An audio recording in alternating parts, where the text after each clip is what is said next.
Bismillahirrahmanirrahim. Assalamualaikum warahmatullahi wabarakatuh. Kami daripada kumpulan 6 akan membentangkan presentation bertajuk Metodologi Penafsiran Kitab Tafsir. InsyaAllah metodologi yang dibentangkan adalah berdasarkan 6 kitab tafsir yang dipilih. Terlebih dahulu, berikut merupakan senarai ahli kumpulan 6. Yang pertama, saya Ahmad Haziq bin Syarudin. Yang kedua, Muhammad Akmal bin Anar. Yang ketiga, Muhammad Muaz Zubair bin Hizal Ashraq. Yang keempat, Hafiz Haikal bin Hamkah. Yang kelima, Muaz Azizi bin Muhammad. Dan yang terakhir, Muhammad Al-Amin bin Muhammad. Tanpa membuang masa, kita pergi kepada metodologi kitab tafsir pertama yang akan dibentangkan, iaitu Safwah At-Tafasir, karangan Muhammad Ali As-Sabuni. Metodologi pertama merupakan penafsiran dilakukan secara ijmali. Hal ini bermaksud penafsiran ayat dilakukan secara umum dan secara keseluruhan. Makna kalimah atau ayat yang ditafsirkan hanyalah diberikan secara umum dan mudah difahami oleh pembaca awam. Metod ini juga tidak memerlukan penulis untuk menerangkan sesuatu secara mendalam, panjang dan berjela-jela. Penerangan ini cukup diberikan sekadar ringkas dan padat sahaja. Kebaikan penggunaan metod ini adalah metod ini lebih dekat dengan kebanyakan pembaca kerana penerangan secara ijmali mudah difahami orang awam yang membaca, sekalipun mereka tidak mempunyai pengetahuan yang mendalam berkenaan perkara yang dibaca. Metodologi penafsiran yang turut digunakan dalam Safwah At-Tafasir adalah penafsiran secara maudu'i. Penafsiran secara maudu'i bermaksud ayat-ayat Al-Quran yang dibahaskan disusun sesuai menurut tema atau judul yang telah ditetapkan. Dalam erti kata lain, penafsiran dibahagikan kepada topik-topik yang tertentu dan kebiasaannya topik-topik ini seragam. Pada kitab tafsir ini, topik-topik yang dibahaskan dibahagikan kepada aspek-aspek berikut. Pertama, penulis menuliskan ayat-ayat yang ditafsirkan. Kedua, penulis menuliskan munasabah ayat. Yang ketiga, penulis membahaskan ayat dari aspek semantik ataupun bahasa. Kemudian yang keempat, penulis menyatakan asbabun nuzul ayat sekiranya ada.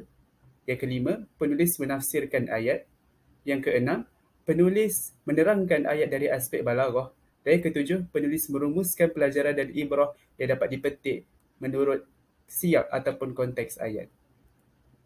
Seterusnya, penulis mengambil intisari kitab tafsir yang muktabar. Hal ini bermaksud penulis mengambil poin-poin yang diperoleh daripada pelbagai kitab tafsir muktabar seperti tafsir Ibn Kathir, Al-Kashaf, tafsir At-Tabari, tafsir Al-Alusi dan banyak lagi. Kemudian, poin-poin tersebut diterjemahkan pada penulisannya dan diterangkan dengan cara yang teratur dan mudah difahami. Kemudian, metodologi seterusnya ialah penulis menjelaskan asbabun nuzul, di mana penulis menyatakan asbabun nuzul dengan terperinci dan disertakan sumbernya sekali. Dan sekiranya suatu asbabun nuzul bagi suatu ayat itu mempunyai pendapat yang pelbagai, penulis akan menyertakan sekali kesemua pendapat beserta tarjihnya di nota kaki. Kemudian, metodologi yang terakhir, metodologi yang kelima ialah penulis menjelaskan munasabah ayat, iaitu penulis menjelaskan kesesuaian sesuatu ayat itu dengan ayat seterusnya.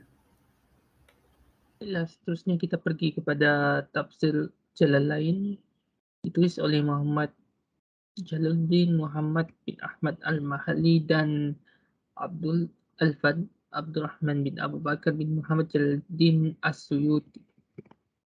Okey, kita pergi kepada Ijmali dulu. Dari segi bahasa, perkataan ijmali bermaksud ringkasan, gambaran keseluruhan dan menyeluruh. Manakala dari segi istilah, ijmali bermaksud penafsiran Al-Quran yang dilakukan dengan menyampaikan isi kandungan Al-Quran melalui perbahasan umum tanpa huraian yang panjang dan tidak pula secara terperinci dan mendalam. Dengan pendek katanya, ijmali ini dia huraian secara umum tanpa kupasan yang lebih mendalam dan lebih lanjut. Sebagai contoh adalah surah Al-Baqarah, surah yang kedua ayat kelima. Firman Allah Subhanahu wa taala, ulaika ala hudam min rabbihim wa ulaika humul muflihun. Yang membawa maksud mereka itulah yang mendapat petunjuk dari Tuhan mereka dan mereka lah orang-orang yang beruntung. Baiklah, dia tafsirkan kepada dua bahagian, ini pertama ya ulaika, ini orang-orang yang memenuhi ciri-ciri yang disebutkan ayat sebelumnya. Ini ayat yang keempat. Ayat yang keempat ada menerangkan tentang siapakah ulaika ini. Manakala yang bahagian kedua, ala hudan min rabbihim wa ulaika humul muflihun, yang akan memasuki syurga dan terlepas dari siksaan api-api, daripada siksaan api neraka. Baiklah, kita pergi kepada metod yang kedua, yang ini tahlili.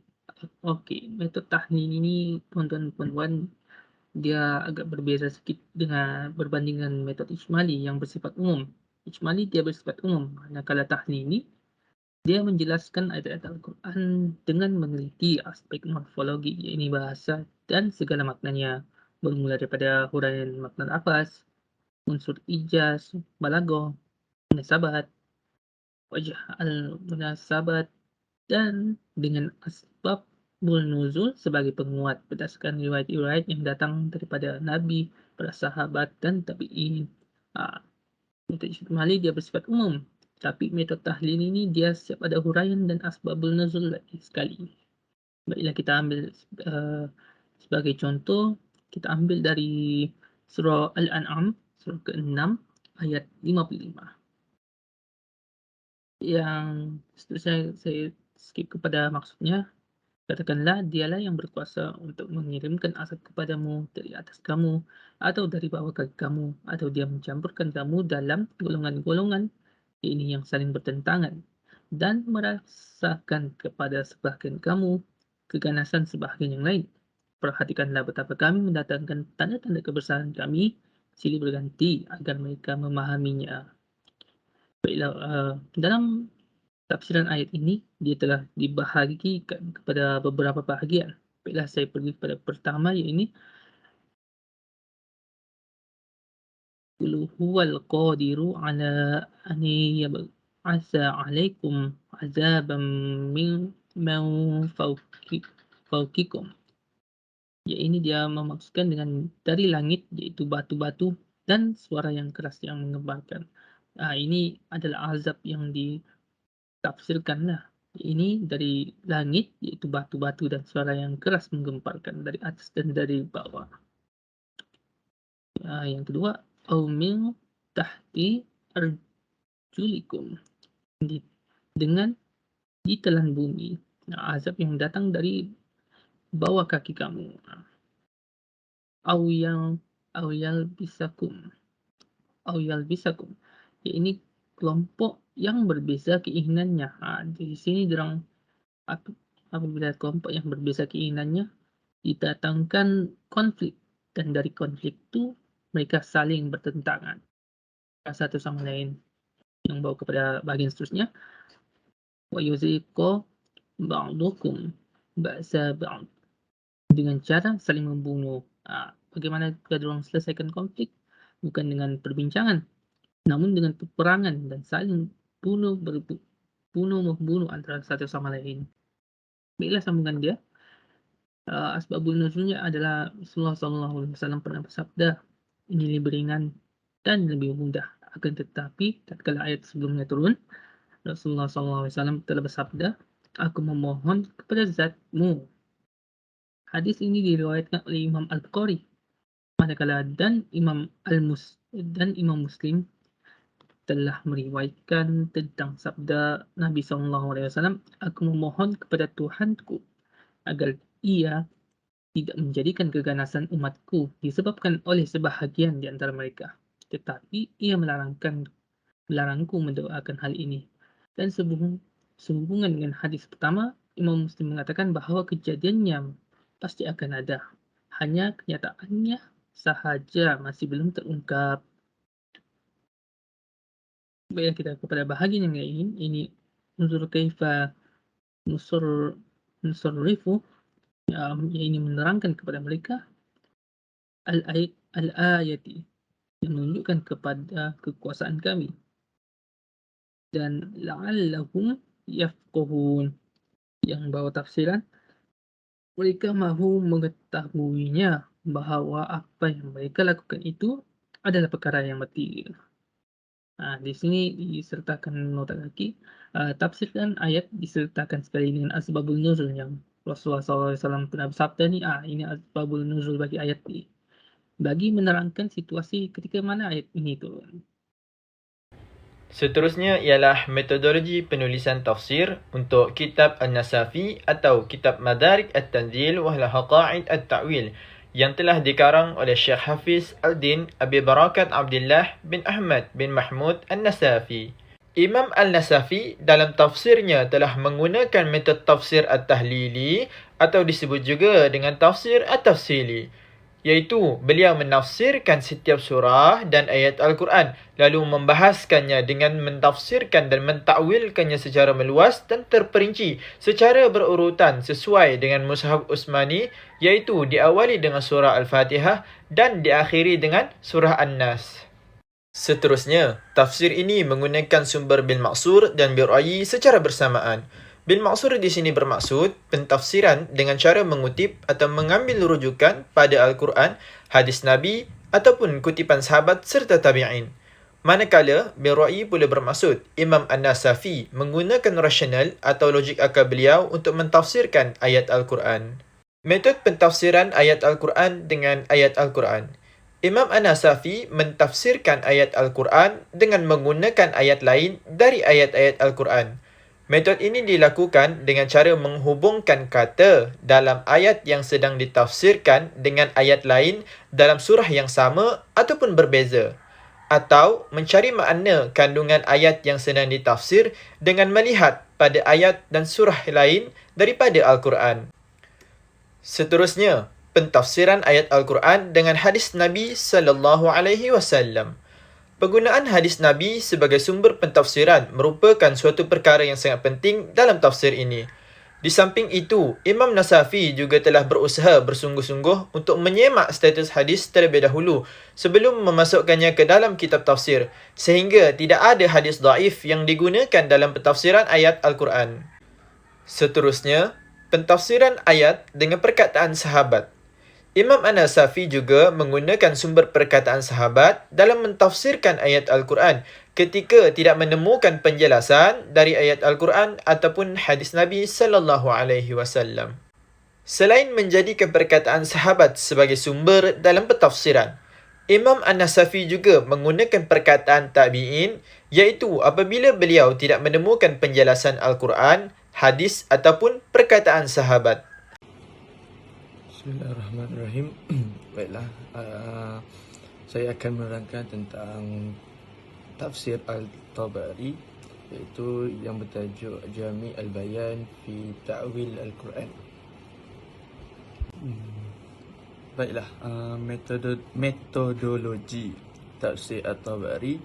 Yang pertama, Imam Al-Tabari meneliti setiap tema perbincangan yang terletak pada pendapat, yakni atau tafsir kaedah yang disokong oleh sanad-sanad, ayat-ayat hadis dan pendapat salaf dalam setiap ayat Al-Quran. Yang kedua, tafsir ini adalah tafsir bil maksur yang mengemukakan kaedah penafsiran ayat-ayat berdasarkan hadis-hadis Nabi dan pemahaman tentang salaf para sahabat, tabi'in dan tabi'in. Seterusnya, Imam At-Tabari menyentuh beberapa perkara di dalam tafsirnya. Yang pertama berkaitan asbab nuzul, yakni sebab turunnya ayat tersebut. Yang kedua, hukum-hukum yang ada di dalam Al-Quran. Dan yang ketiga, qiraat, yakni kaedah pembacaan Al-Quran itu sendiri. Baiklah, seterusnya kita akan melihat metodologi yang digunakan di dalam tafsir Al-Qurtubi yang dikarang oleh Muhammad Ibnu Ahmad Ibnu Abu Bakar Ibnu Farh, atau lebih dikenali sebagai Imam Al-Qurtubi. Untuk yang pertama, tafsir Al-Qurtubi menggunakan metod tafsir tahlili, iaitu menjelaskan keseluruhan aspek yang terkandung dalam ayat Al-Quran dan menghuraikan sebanyak mungkin perbahasan yang bertepatan. Kaedah penulisan karya dan penafsirannya juga adalah mengikut susunan ayat atau susunan mashaf, iaitu susunan mengikut mashaf 30 juzuk Al-Quran, yang bermaksud Imam Qurtubi menafsir ayat Al-Quran bermula daripada surah Al-Fatihah, mengikut susunannya dan berakhir dengan surah An-Nas. Kemudian, yang kedua, tafsir Al-Qurtubi boleh juga dikategorikan sebagai tafsir fiqhi, iaitu tafsir yang membahaskan tentang hukum hakam yang terdapat di dalam Al-Quran. Misalnya, Imam Al-Qurtubi memberikan penjelasan yang panjang lebar berkaitan sesuatu hukum fiqh syarak dan huraian berkaitan hukumnya. Yang ketiga, tafsir Al-Qurtubi boleh dikategorikan sebagai tafsir bil ma'thur kerana cara penafsirannya iaitu Imam Al-Qurtubi menafsir ayat di dalam kitabnya menggunakan Al-Quran dengan Al-Quran, Al-Quran dengan Al-Hadis, Al-Quran dengan qaul sahabat dan para tabi'in. Terusnya adalah dua syarat utama dalam penafsiran Imam Al-Qurtubi. Yang pertama, Imam Al-Qurtubi menyandarkan pendapat dan pandangan kepada ulama' yang mengeluarkan pendapat tersebut. Yang kedua, Imam Al-Qurtubi menyandarkan hadis-hadis yang digunakan dan dikemukakan kepada kitab-kitab yang asal. Sebab apa Imam Al-Qurtubi meletakkan dua syarat ini? Kerana yang pertama, bagi Imam Al-Qurtubi telah menjadi satu keperluan supaya seseorang itu memperoleh keberkatan ilmu apabila dia menyandarkan pendapat dan pandangan kepada guru yang asal. Yang kedua adalah supaya para pembaca dapat mengetahui sumber yang diperoleh sama ada sumber yang sahih atau sebaliknya. Baiklah, seterusnya kita akan melihat metodologi yang digunakan di dalam kitab Tafsir Al-Azhar yang dikarang oleh Al-Fadil ataupun Allahyarham Haji Abdul Malik Karim Amrullah atau lebih dikenali sebagai Hamka, yang merupakan salah seorang ulama Nusantara yang sangat terkenal yang mana namanya disebut sehingga ke hari ini. Baiklah, untuk metodologi Tafsir Al-Azhar, ianya menggunakan metod tahlili, iaitu dengan cara menjelaskan ayat serta surah dalam Al-Quran dari sudut pandang yang luas. Kita dapat lihat buktinya ialah apabila banyaknya jumlah kitab yang terhasil, iaitu sebanyak 10 jilid. Kemudian kita dapat juga lihat banyaknya cabang ilmu pengetahuan yang diletakkan atau dikongsikan di dalam kitab Tafsir Al-Azhar dalam menafsirkan sebuah ayat untuk mencari hubungan dan kaitan antara satu ayat dengan ayat yang sebelumnya atau berdasarkan kehidupan masyarakat sekeliling. Dan antara cabang ilmu pengetahuan yang diletakkan di dalam kitab Tafsir Al-Azhar ini ialah dalam bidang sastra, sejarah, ilmu falak, geografi, fizik moden dan sebagainya. Tafsir Al-Azhar juga boleh dikategorikan sebagai tafsir bil ma'thur kerana metodnya ialah menafsirkan Al-Quran dengan Al-Quran, Al-Quran dengan hadis ataupun athar dari sahabat dan tabi'in. Seterusnya kita lihat metodologi atau kaedah lain yang digunakan oleh Allahyarham Hamka dalam kitab Tafsir Al-Azhar yang dikarang oleh beliau, iaitu beliau tidak hanya menafsirkan Al-Quran dengan hanya mengutip pendapat ataupun riwayat ulama' terdahulu semata-mata, tetapi turut berpandukan pengalaman sendiri serta membuat tinjauan atau pemerhatian terhadap masyarakat sekeliling. Kemudian Allahyarham Hamka juga lebih cenderung untuk mengikut tindakan ataupun jejak langkah ulama' salaf supaya tidak mentafsirkan ayat-ayat mutasyabihat seperti istawa 'alal 'arsy, yakni bersemayam di atas arsy, ataupun yadullah, tangan Allah, dan lain-lain, dan ayat-ayat yang lain, kerana bimbang akan tersimpang dan terlari daripada maksud yang sebenar. Baiklah, seterusnya kita pergi kepada kitab Tafsir Al-Munir yang dikarang oleh Dr. Wahbah bin Mustafa Az-Zuhaili atau lebih dikenali sebagai Dr. Wahbah Az-Zuhaili. Metodologi Tafsir Al-Munir. Kitab yang dikarang oleh Dr. Wahbah Az-Zuhaili ini menggunakan beberapa metod dalam proses penulisannya. Akan tetapi, metod dominan yang dapat dilihat dalam karangan beliau adalah dengan menggunakan kaedah tahlili, manakala hanya sebahagian kecil sahaja yang menggunakan kaedah maudu'i. Metod pertama yang digunakan ialah metod tahlili. Dr. Wahbah Zuhaili membuat tafsiran berdasarkan perkataan, kosakata, asbab nuzul dan mengikut tartib mushafi. Beliau menghuraikan makna yang terkandung dalam Al-Quran satu persatu ayat dan surah demi surah dan mengikut urutan dalam mushaf dari bermula surah Al-Fatihah sehinggalah surah An-Nas, dengan memberikan tema berdasarkan isi kandungan yang terdapat pada ayat dalam surah tersebut. Pengarang juga meletakkan tema di setiap kelompok ayat yang berkaitan antara ayat-ayat yang lain. Metod yang seterusnya ialah metod maudu'i. Metod ini adalah metod tafsir yang mengumpulkan ayat-ayat Al-Quran yang mempunyai tema yang sama dan bersama-sama membahaskan topik atau tajuk tertentu dan disusun mengikut masa penurunan dan sebab-sebab penurunan ayat. Ayat Al-Quran diteliti maknanya untuk mencari kesinambungan dan perkaitan dengan ayat yang lain, seterusnya menghasilkan hukum daripada ayat-ayat tersebut.